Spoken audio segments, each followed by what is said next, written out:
This lecture is part of an online undergraduate course on complex analysis and will be about classification of elliptic functions. So we recall an elliptic function is a function such that f of z plus m omega 1 plus n omega 2 equals f of z, where omega 1 and omega 2 are periods and m and n are integers. So omega 1 and omega 2 are going to be fixed. And what we want to do is to find all meromorphic functions satisfying this equation here. And we're going to classify them in three ways. First of all, they're all rational functions of the Weierstrass P function and its derivative. So you remember we constructed two elliptic functions, and we'll show that in some sense all of them can be written in terms of these two. And the second condition is they're determined by their zeros and poles, again up to a constant. Because if you know the zeros and poles of an elliptic function and you know the orders of the zeros and poles, then that determines it up to a multiplication by a constant, because if you take a quotient of any two such functions, it has no zeros and poles, so it must be constant. The third way to describe all elliptic functions is they're determined by their singularities. What this means is at each point you can write down the singular part, which looks like 1 over so a1 over z minus b plus a2 over z minus b squared, all the way up to plus an over z minus b to the n. So that sort of gives you the singularity at a point B, and if we specify a singularity at each point in the fundamental domain, then that determines the elliptic function up to addition of a constant. So let's first look at rational functions of P and its derivatives. So suppose that f is elliptic, where as usual the periods are going to be omega 1 and omega 2. And first of all, we notice that f is equal to an odd function plus an even function of z. So as usual, you can take the even function f of z plus f of minus c over 2 and f of z minus f of minus c over 2, and this one's even and that one's odd. So we only need to do it for odd functions and even functions, but we notice that an odd function over the derivative of p is an even function. So this reduces to the case that when f is even, and for even functions what we're going to do is to show that it's a rational function of p. And step 2 is we can get rid of all poles not on the lattice L, which is the set of numbers m omega 1 plus n omega 2, by multiplying by all we need to do is to multiply by p of z minus p of a. So this has a 0 at z equals a. So if we multiply by enough functions like this, we eliminate all poles of the function except for the pole at 0. And to get rid of the pole at 0, well, we know that f must be a n z to the minus 2n plus something or other, because f is even, and then we can write f is equal to p of z to the n times a n plus something with a smaller pole. So we can keep reducing the size of the pole by subtracting a polynomial in p until f becomes 0. So this shows that every elliptic function is a rational function of p and its derivative. In fact, we remember that P satisfies the following differential equation, which we saw last lecture. So that's why we only needed to use one copy of p because its square is already a polynomial in p. Incidentally, if we put y equals p dash of z and x equals p of z, this means we get a map from C to the curve y squared equals 4x cubed minus g2 x minus g3, which just takes a point z to p prime of z. Sorry, that's the y coordinate, so I guess there should be a p of z here. Well, that's not quite true because it takes c except for the points of the lattice L, because on the lattice L these both become infinite. So we almost have an isomorphism from C modulo this lattice L to this curve here, except as I said, we have to remove a point from this.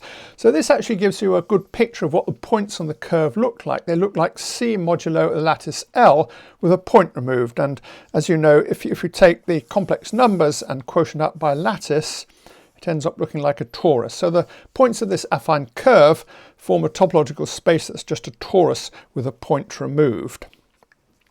So that's the first way of looking at elliptic functions. They're just rational functions of p and its derivative. The second way is that f is determined by its zeros and poles. So suppose it has zeros at pi of order ni, where the pi are going to be some points of the fundamental domain. And this is determined by its poles and zeros up to a constant. Of course, we can multiply f by a constant without changing its zeros and poles. And we saw a couple of lectures ago that there are two conditions these have to satisfy. First of all, the number of zeros is equal to the number of poles. And this just says the sum of all ni is equal to 0. Remember, if ni is negative, that means it's got a pole of some order. And the second one was that the sum of the zeros minus the sum of the poles is in the lattice L. So this just says that sum of ni times pi is of the form m omega 1 plus n omega 2 for some m and n that are integers. So we have these two necessary conditions, and what I want to do now is to show that these are sufficient. So we've shown they're necessary for f to exist, and they're also sufficient. And to see that they're sufficient, we need, well, it's convenient to use the Weierstrass sigma function. So we recall we've got the Weierstrass zeta function, which has poles of order 1 at m omega 1 plus n omega 2. And it's more or less the integral of the p function. I think there's a opposite sign. And what we're going to do is define the Weierstrass sigma function by sigma of z is equal to exp of the integral of zeta of z. So this is the indefinite integral, the integral from some point to z, and we're not going to worry too much about what this point is. And you know, zeta of z has lots of poles of order 1, so its integral has lots of log singularities at m omega 1 plus n omega 2. Because if you integrate a pole of order 1 and residue 1, you get logarithm of something. But that doesn't really matter because we're then taking the exponential of that, so all the ambiguities of the logarithm kind of cancel out. So this is actually a well-defined function, and it has zeros of order 1 at all the points m omega 1 plus n omega 2, and no other zeros and poles. So that's very nice. We've got a function with zeros of order 1 on the lattice and no other zeros or poles. And is it elliptic? Well, it's certainly not elliptic. I mean, even the zeta function isn't elliptic. You remember when we add something to z, it changes. So we find that sigma of zeta plus omega 1 is equal to sigma of zeta, and then we get these correction factors as x to the a1z plus b1 for some a1 and b1 are constants.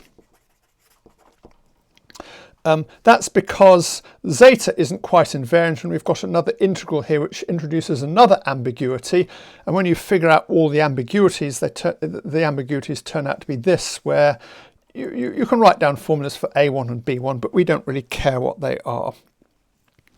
The key point is, now let's look at the product of sigma of z minus pi to the ni. So this has zeros of order ni at pi. So this function has zeros and poles at the points we want. And what happens if we change z to z plus omega 1, say? Well, this gets multiplied by the product of x to the a1 times z minus pi plus b1 to the ni. And what we can do is we can choose the pi. Well, if we look back here, we had the pi so that the sum of ni pi was something in the lattice. Well, we can just change the pi by elements of the lattice. So we can actually assume that the sum of the ni pi is equal to 0.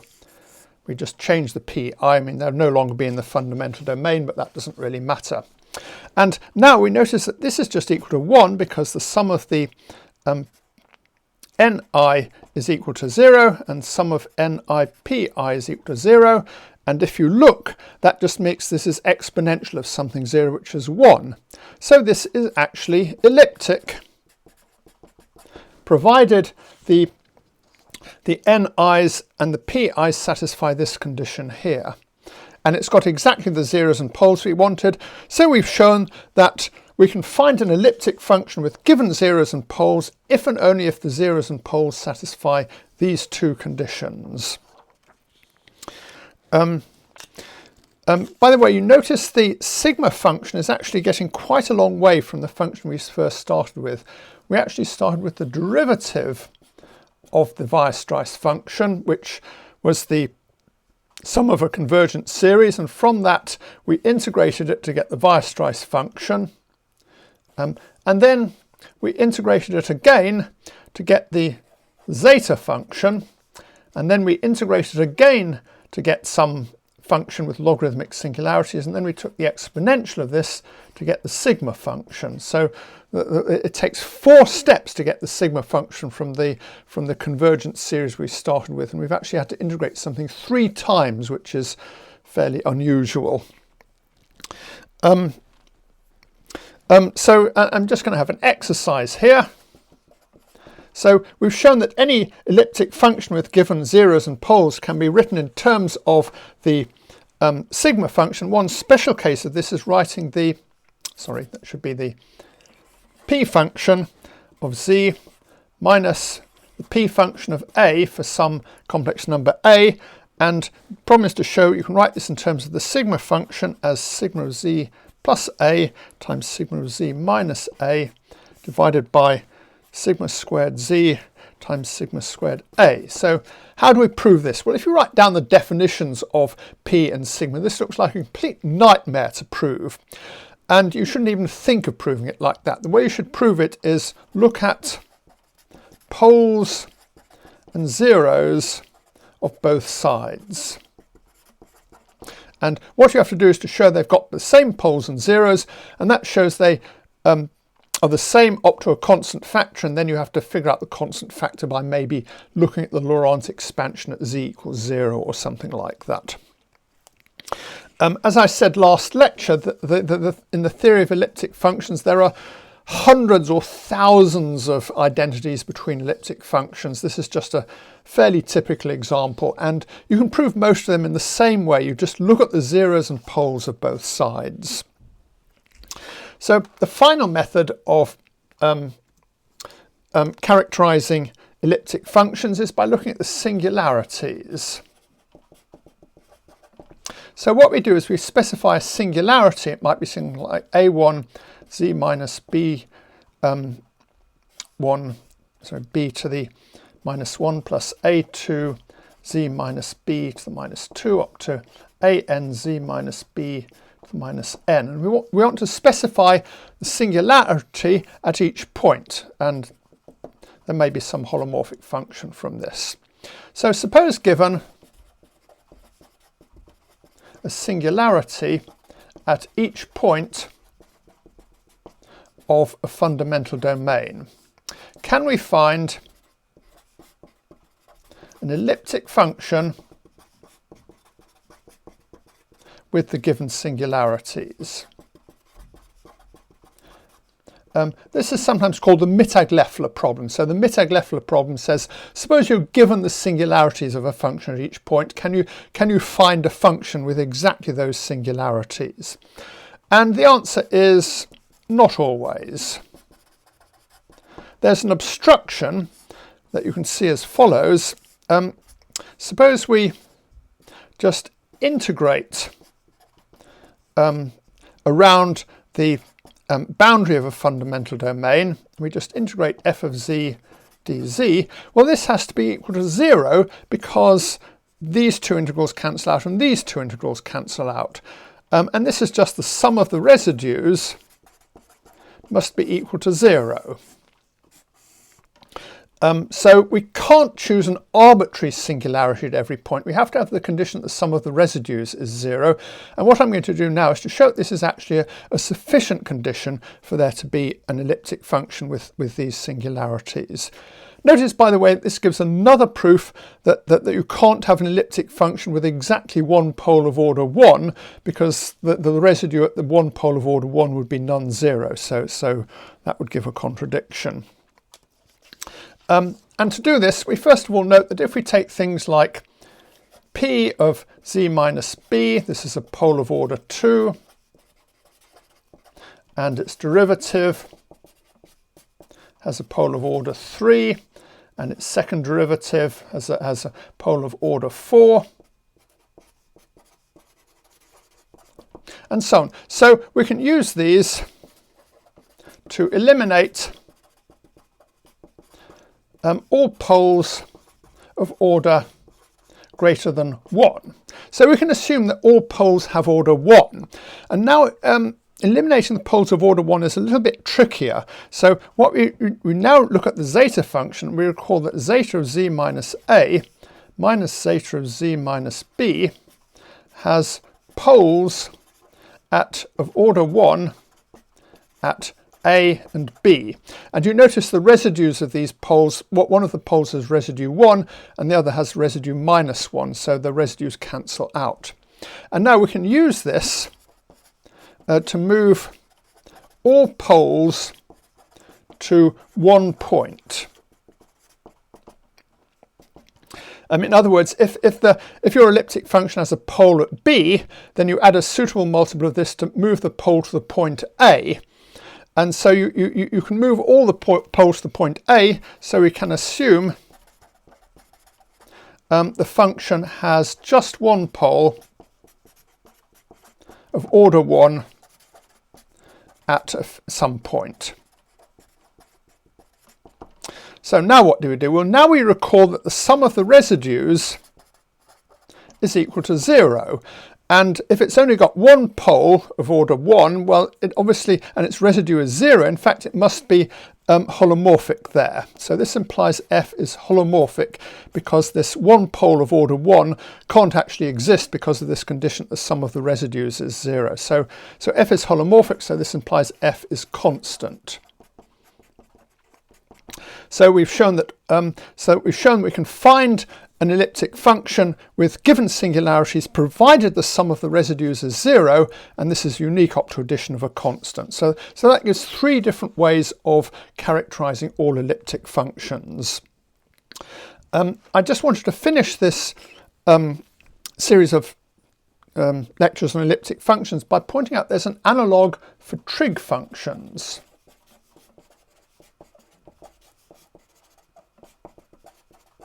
So trigonometric functions are rather like elliptic functions, except they only have one period instead of two.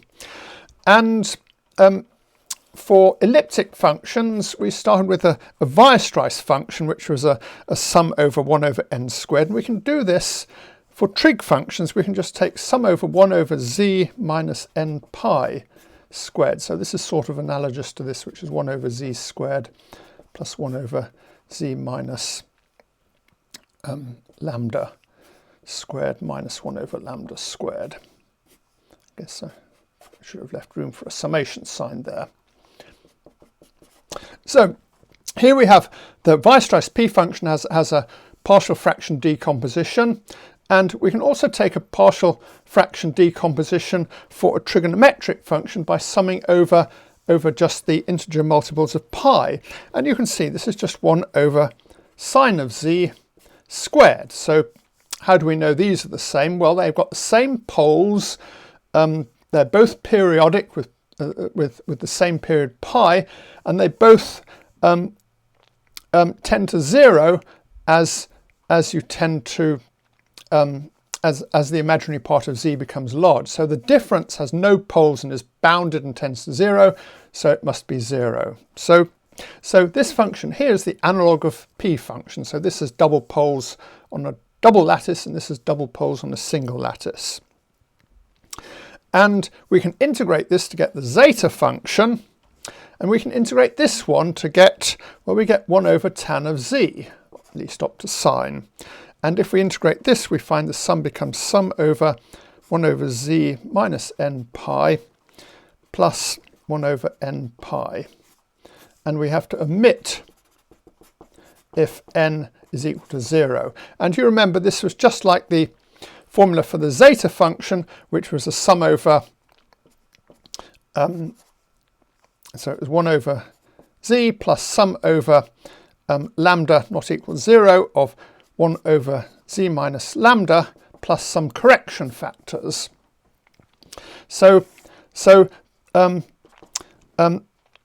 the analog of the zeta function for trigonometric functions is 1 over tan of z. Both of these have single poles at all points of a lattice, a one-dimensional lattice here or a two-dimensional lattice here.